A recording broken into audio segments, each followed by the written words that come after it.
আসসালামু আলাইকুম। সবাইকে ওয়েলকাম করছি নতুন আরেকটি ভিডিও দেখার জন্য। কাছে এবং দূরে যে যেখান থেকে আমাদের চ্যানেলটি দেখছেন, আশা করি আল্লাহর অশেষ রহমতে সবাই অনেক ভালো আছেন। আলহামদুলিল্লাহ আমরাও ভালো আছি। আর আমি পাপড়ি কানাডা থেকে বলছি। তো আজকে ভাবলাম আপনাদের সাথে আমার জানা অজানা কিছু গল্প শেয়ার করব, তার সাথে রান্নাবান্নাটা সেরে ফেলবো। তো আমি যখন বাংলাদেশে ছিলাম, আমার কিছু ভালোবাসার মানুষ ভালোবাসার জায়গা থেকে তারা জানতে চাইতো যে আপু তুমি গাড়ি নেও না কেন। অনেকে আবার প্রশ্ন করতো যে আপু তোমার জিজ্ঞেস করতো যে আপু তোমার এত সুন্দর বাড়ি, বাট তোমাকে গাড়ি ছাড়া মানায় না। তখন আমি প্রশ্নটা একটু এড়িয়ে বলতাম, না রে বাবা, আমার তো এখনো গাড়ি কেনার সামর্থ্যই হয় নাই। আসলে মেনলি আমি যখন আমার বাসায় উঠি তখন থেকেই আমার বিদেশে যাওয়ার প্রসেসিং শুরু। তো যে কারণে আসলে আমরা গাড়ি নিব কি নিব না একটা ইনডিসিশনে ভুগছিলাম। আমার হাজবেন্ডও চেয়েছিল যে নর্মাল একটা গাড়ি নিয়ে আপাতত সে ইউজ করে যাওয়ার সময় হয়তো সে বিক্রি করে দিবে। তো আমার কথা ছিল আসলে বিক্রি করাটা তো এত সহজ না। আর বাচ্চাদের ছিল আবদার যে না কিনো নাই, যেহেতু একটা ভালো গাড়ি তোমাকে কিনতে হবে। তো সব কিছু মিলিয়ে এই জন্য আমি আর কিনতে ওদেরকে দিতাম না, যে না থাক আপাতত আর গাড়ি কিনো না, কারণ যাওয়ার সময় বিক্রি করাটা একটা বড় হ্যাসেল হয়ে যাবে। তো এই ছিল আসলে গাড়ি না নেওয়ার পেছনের গল্প।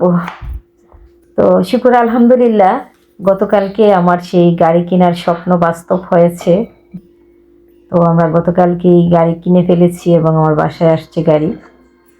তো আসলে প্রতিটা মেয়েরই সংসার জীবনে একটা স্বপ্ন থাকে, তার একটা সুন্দর সংসার, তার একটা ভালো হাজবেন্ড এবং তার একটা গাড়ি।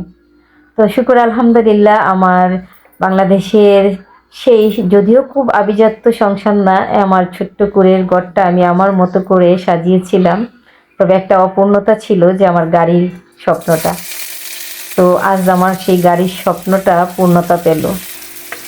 যদিও দেখা যায় বাংলাদেশে তো আসলে গাড়ি কেনাটা একটা মানে প্রয়োজন, পাশাপাশি একটা শখের থেকে কেনা।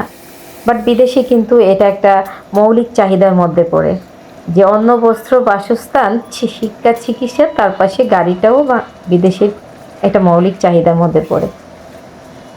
গাড়ি ছাড়া আর কোনো ওয়ে নাই। যাই হোক, সব কিছু মিলিয়ে আসলে আমার গাড়িটা হয়তো অনেক আগেই নেওয়া হয়ে যেত, কিন্তু এই বিদেশে আসার অপেক্ষার জন্যে আমার গাড়িটা নেওয়া হয় না এতদিন। তো সবাই ভালো থাকবেন আর আমাদের জন্য দোয়া রাখবেন। তো গতকালকে শুধু আমাদের স্বপ্ন না, আমার ছেলের স্বপ্ন বাস্তব হয়েছে। ও অনেক দিন ধরে সাইকেল নেবে, বাট ওর কথা ভালো ব্র্যান্ডের একটা ভালো সাইকেল হবে। তো আমার বাবা শোনাও মোটামুটি তার সেই পছন্দের সাইকেলটাই গতকালকে সে নিয়েছে। তো যাই হোক, বাবা ছেলে সবারই স্বপ্ন বাস্তবায়ন হয়েছে। আল্লাহর দরবারে লাখো কোটি শুকরিয়া। সবাই আমাদের জন্য দোয়া রাখবেন। আবারও দেখা হবে নেক্সট কোনো ভিডিও অথবা লাইভে। আল্লাহ হাফেজ।